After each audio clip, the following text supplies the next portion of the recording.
बिस्मिल्लाहिर्रहमानिर्रहीम। अस्सलाम वालेकुम नाजरीन, बीबी पारसा ज़ैफ़ चैनल में आप सभी को खुश आमदीद। प्यारे नाजरीन, आज का वजीफ़ा बेहतरीन और मुजर्रब वजीफ़ा है और हर दूसरा शख्स ये वजीफ़ा यकीनन करना चाहेगा और इसकी ख्वाहिश भी रखता होगा। ये वजीफ़ा जो है लोगों के दिलों की बात जो है ज़ाहिर करना, उसको समझना और उसको जानने के मुतालिक ये वजीफ़ा है। इसलिए वीडियो को शुरू से लेकर आखिर तक ज़रूर देखें। वज़ाइफ की वीडियो को देखना, सुनना और समझना बहुत ज़रूरी होता है, इसलिए वीडियो को पूरा देखा करें ताकि हर बात आपको समझ आ सके और तभी इस वजीफे से आप अच्छी तरह से फ़ायदा उठा सकेंगे। और साथ साथ चैनल को सब्सक्राइब कर लें, वीडियो को लाइक, शेयर, कमेंट ज़रूर किया करें ताकि आने वाली हर वीडियो आप तक पहुंच सके। प्यारे नाजरीन, अल्लाह तबारक व तआला गैब के इल्म को जानने वाला है और अल्लाह जिसको चाहता है ये इल्म अता कर देता है। अल्लाह ही गैब के इल्म को जानने वाला और उसको अता करने वाला है। इंसान की, फरिश्तों की, पैगंबरों की कोई मजाल नहीं कि वो गैब के उलूम से वाकिफ हो जाएं। पैगंबरों को अल्लाह ताला ने अपने गैब के उलूम से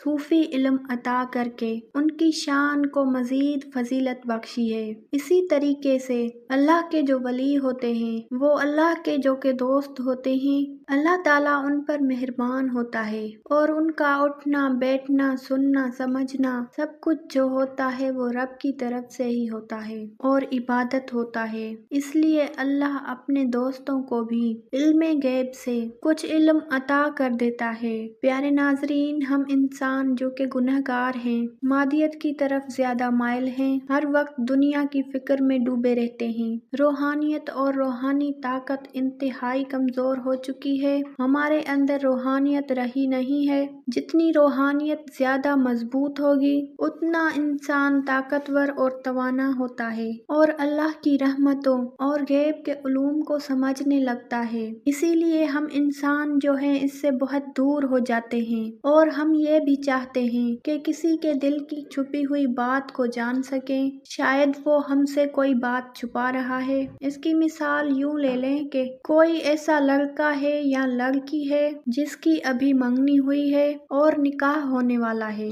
लेकिन उसे ऐसा लगता है कि उसका होने वाला शौहर या होने वाली बीवी उससे कोई बात छुपा रही है। इसी तरीके से शौहर को ऐसा लगता है बीवी उससे कोई बात छुपा रही है या बीवी को लगता है कि शौहर कोई बात छुपा रहा है। सारा दिन घर से गायब रहता है, ना जाने क्या क्या करता रहता है, क्या मामलात हैं, क्या बातें हैं, वो उसको नहीं बता रहा और बीवी चाहती है कि अपने शौहर के दिल की छुपी हुई बात को समझ सके। इसी तरीके से आपका कोई दोस्त है, जिगरी दोस्त है और आप उसके दिल का राज भी जानना चाहते हैं, उसके दिल में छुपी बसी बात को समझना चाहते हैं। गर्ज ये है कि तमाम ऐसे ख्वाहिशमंद हजरात, ख्वातीनो हजरात जो ये चाहते हों कि किसी के दिल में छुपी हुई बात उनको पता चल जाए और उन्हें ये भी पता चल जाए कि इस इंसान का दिल जो है वो कैसा है, क्या ये दिल में बुराई रखता है या अच्छाई रखता है, क्या इसके दिल में इसके लिए मोहब्बत है या नफरत है, क्या ये इसके लिए मुनाफकत का रवैया तो इख्तियार करके नहीं बैठा हुआ।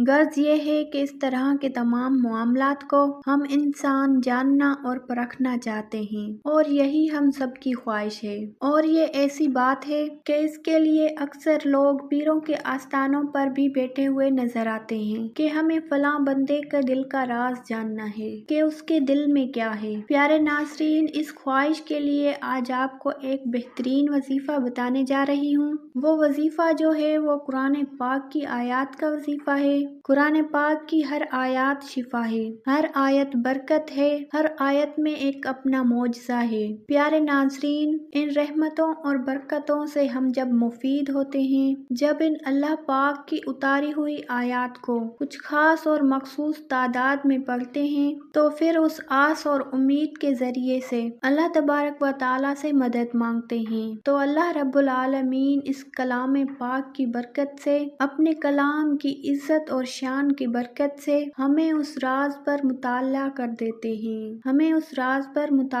देते हैं, इसीलिए अगर आप किसी کسی کے دل کی چھپی ہوئی بات جاننا چاہتے ہیں، پرکھنا چاہتے ہیں تو اس کے لیے طریقہ کار آپ نوٹ کر لیں۔ رات کو آپ جب بھی سونے کے لیے جانے لگیں تو وضو کر لیں۔ وضو کرنے کے بعد آپ قبلہ رخ کر کے بیٹھیں۔ اس کے بعد 11 بار درود شریف پڑھیں۔ 11 بار درود شریف پڑھنے کے بعد آپ نے سورۃ الملک جو کہ 29ویں سپارے میں ہے، سورہ ملک کی آیت نمبر 13 جو کہ آپ کو اسکرین پر بھی نظر آ رہی ہوگی، اس آیت کو آپ نے 21 مرتبہ پڑھ لینا ہے۔ 11 مرتبہ درود شریف پڑھنے کے بعد آپ نے سورہ ملک کی آیت نمبر 13 کو 21 مرتبہ پڑھ لینا ہے۔ اس کے بعد آپ نے پھر سے 11 مرتبہ درود پاک پڑھ لینا ہے اور پھر اپنے ہاتھوں پر دم کر لینا ہے۔ اس کے بعد ہاتھوں کو اپنے چہرے اور جسم پر پھیر لینا ہے اور پھر ذہن میں یہ خیال رکھنا ہے، یا اللہ فلاں انسان کے دل کی بات مجھ پر ظاہر فرما دے، تو ہی غیب کا علم جاننے اور رکھنے والا ہے، تو اپنے غیب کے علم کے ذریعے سے تو فلاں بندے کے دل کا راز مجھ پر آشکار کر دے، مجھ پر کھول دے، مجھے اس کی نیت اور اس کے دل کا راز بتا دے، کسی سے بات کیے بغیر، یعنی کہ سیدھے پہلو کی طرف سو جائیں۔ اور اسی طریقے سے جب آپ کو خواب میں مطالعہ کیا جائے گا کہ اس کے دل میں کون سی بات چھپی ہوئی ہے، وہ آ کر آپ کو خواب میں بتا دے گا۔ 3 دن کا یہ وظیفہ ہے، 3 دن کے اندر اندر ہی اس شخص کے دل کی بات آپ کو پتہ چل جائے گی اور آپ کو خواب میں اللہ رب العالمین مطالعہ کر دیں گے۔ آپ اس وظیفے کو پاکی کی حالت میں ہی کریں اور انتہائی یکسوئی اور توجہ کے ساتھ پڑھیں۔ اللہ رب العالمین آسانیاں فرمانے والا رب ہے۔